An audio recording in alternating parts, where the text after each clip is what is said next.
Hi guys, I'm Ulf at HoboRec. I've been trying to find a modern high-gain metal amp, but of course I fell down in the rabbit hole and I got this vintage Marshall amp from 1972 instead. So now I'm not really sure how to get the tones I'm looking for, but I know this guy that is a wizard of finding metal guitar tones.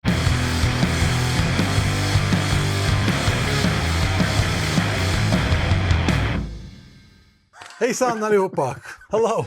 Very happy to be here. What a cool place. If you haven't been here, you should come here because this is such a cool studio. And yeah, he called me, so he needs some help to dial in some really brutal modern metal tones.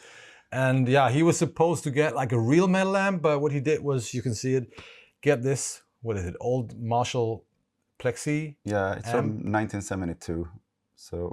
Even older than me, and I'm old. I'm really old. So yeah, my challenge today is to make this sound as modern as possible. And he gave me the chance to grab any pedals I could find at this studio. So the weapons we're going to use today is this amp. I got a tube screamer by a company called Demon that I've never played before. And to get the amount of distortion we have the infamous Rat pedal from Proco. And we're going into what kind of cabinet?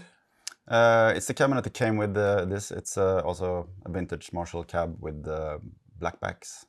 Okay. Yeah, it's cool also that we have the pedals he shows are kind of classic stuff too. Yeah, so it's a challenge. Yeah. And you know, that for me, the main difference between, maybe you didn't know that, between like a more vintage high gain tone and a more modern tone is that the modern tones are tighter. That means the bass is more focused, less loose. That means you have more attack, you have more control in the low end. It sounds less fuzzy and just more modern. And that is also the reason why modern metal amps, I think one famous example would be the Dietzel Herbert, have like whatever 180 watt power amps, like because they need a lot of headroom. So even if you crank the power amp, the low end stays really clean. So the challenge will be to get a lot of distortion, but to try to get a clean low end so it doesn't sound too vintage. Nice. So if you're only into his tones, vintage tones on this channels, you can go somewhere else now. Let's say something about the Plexi amp. If you're not familiar with this concept, I'm sure you are, but you know, there's 4 inputs on a typical Plexi, and that is because there are 2 channels. So on the left side, we got channel 1, 2 inputs, and on the right side, we got channel 2. Channel 1 is what I call the treble channel, and channel 2 is the bass channel. And the upper one usually is the more high gain, and the lower one is the more low gain input. Of course, we're going for the high gain. So if I go here and crank the volume of channel 1,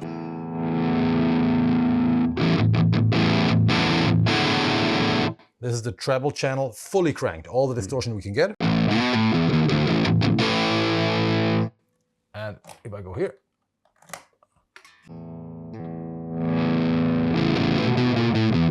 that's the bass channel. And this is the distortion I don't want.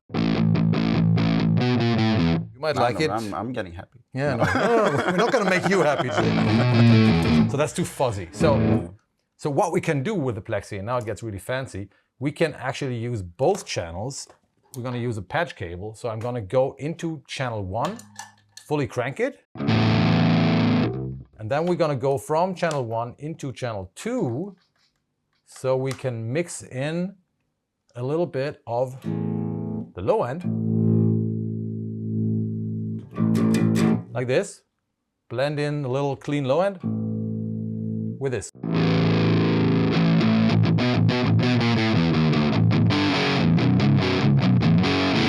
You can also reduce the bass EQ a little, so we don't have too much low end going into the distortion. And I think I'm gonna crank. So is the EQ before the? Yeah, I think so. I think so. Yeah. At least on the Lemmy amp, that's okay. So the more you push the EQ, the more distortion you will have, or at least that's what it sounds like. The more distortion you have in that frequency band. So if I crank the presence.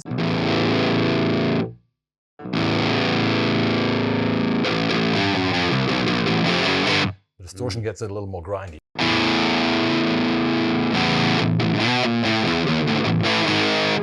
It sounds a little hard now. Could you add an EQ?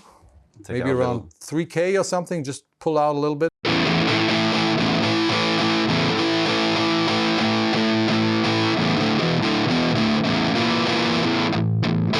Nice.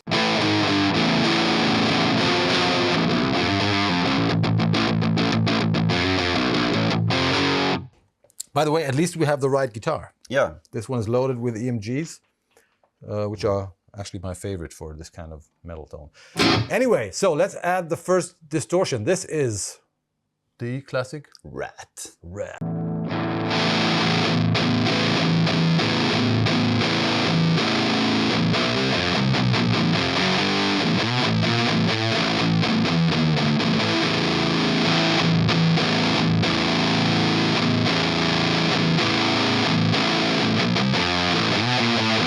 Nice.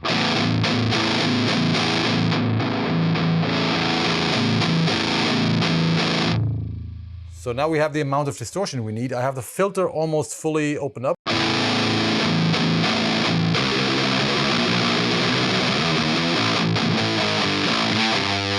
But still, same problem. We have too much low end.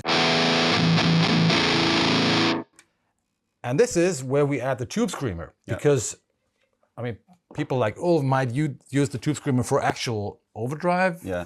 But I don't. Like metal people like me, we don't use the gain of the tube screamer.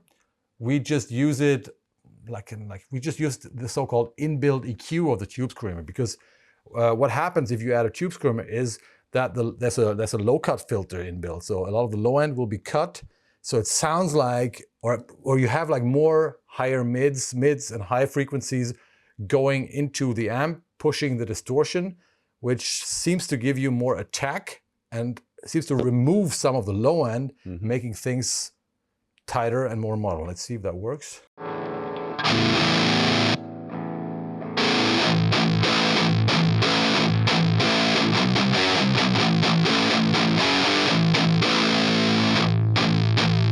So you hear this? This is like all the low end loosely going into the distortion.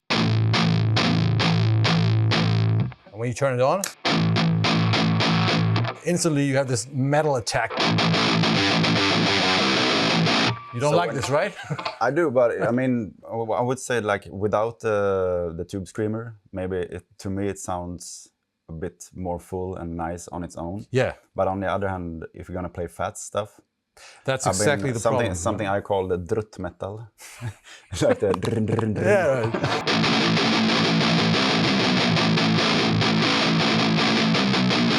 Like the haunted and stuff like that. Exactly. So if you just play,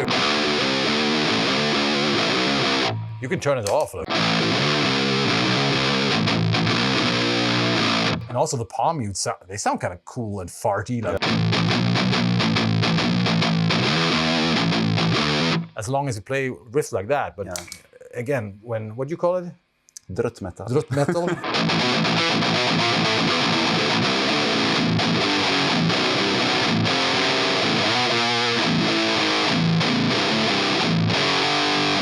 That actually sounds good. It sounds good, and it sounds kind of in between modern and vintage, I would call it, because it has like still has a slightly fuzzy low end. It sounds a bit. It sounds modern, but still a bit classic. Yeah, right. It sounds like a Marshall still. Yeah, right. And it has that fuzzy transistor top end from the Rat.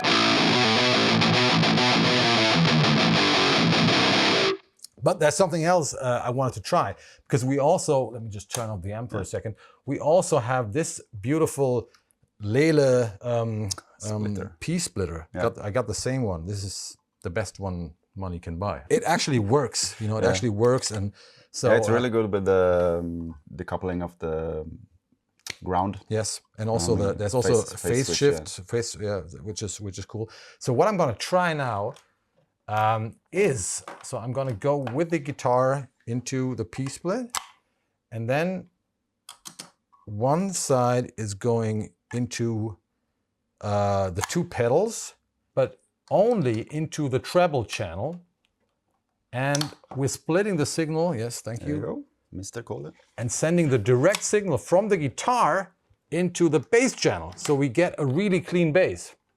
Was that understandable? It's a little bit like you do with metal bass tones, right? Exactly, yeah. Keeping the low end clean. Yeah, and I've never done that before. Let's see. So, so here we got the dirty channel.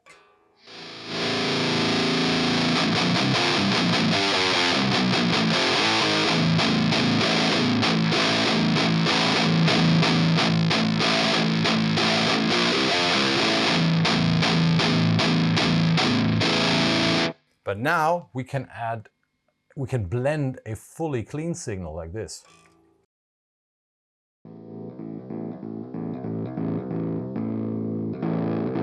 Maybe slightly, just slightly like this. So let's blend this.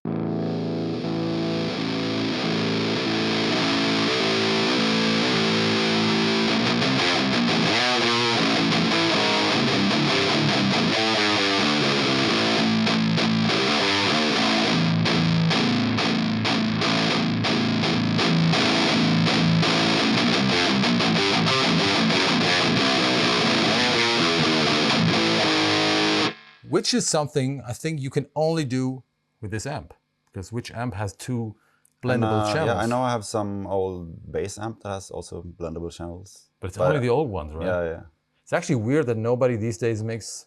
I think it seems like this could be really useful for, like, if you have chords and stuff, to make that come through. If you have a really dense. Yeah, right. To make the attack of the come through.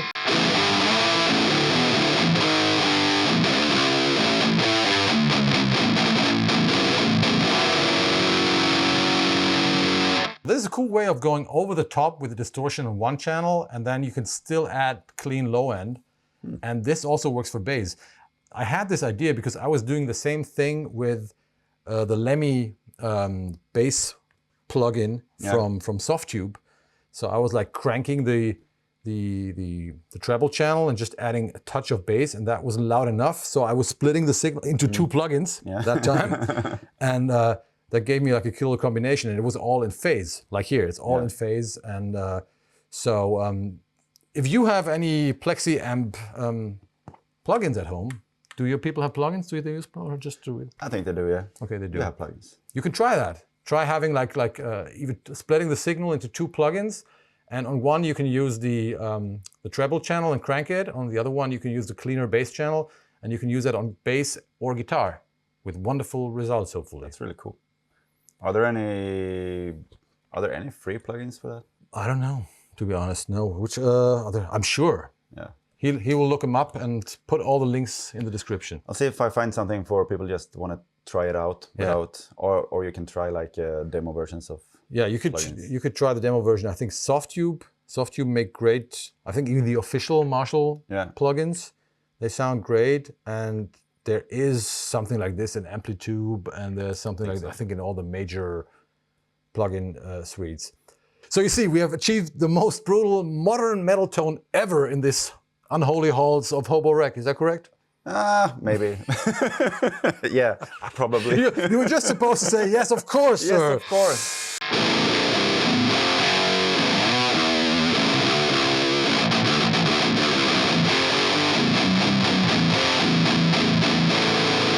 That's really grindy. I mean, you could live with a tone like that. I could live with a tone like that. So let's just say, we have met in the middle, right? I think you get something really interesting when you try to push old stuff that is not made to do this into this area. And I've actually done that a few times on my channel, trying to blend in the fuzz, for example, which nobody in metal uses, just to get some more interesting, less generic tones. Yeah, thank you so much. I mean, this was actually a bit of an eye-opening for me too, showing me how your amp works. Yeah, exactly. And I know this stuff before that you told me now, but it's also more what to listen for in another way, and why it's important. Another thing you can do is just, if you don't want to use a tube screamer, that's also a good tip. You can just try to cut the low end like before the distortion with an EQ pedal, like graphic EQ or something. That's like the cleaner version of tightening things up a little bit. So whenever you have bands playing metal. Ah, drut metal. Drut metal. Yeah. Drut. Make sure you cut the low end before hitting the distortion. That will tighten things up. But I can say I really love this place. Really vibey place with so much cool gear. So I'm sure I'm gonna come back to Sweden. Yeah, I'd love to have you. And let's do something cool here. Let's record something together or make some cool shit. Thanks for coming. Yeah, so thank you so much to Kohle. Been a pleasure having you here, learning new stuff. And thank you so much for watching, and thanks for sticking to the end. If you have any questions for Kohle or me, leave them in the comments and we'll try to answer. Make sure to subscribe if you haven't already. And other than that, see you next time. Bye-bye. Cheers. Bye.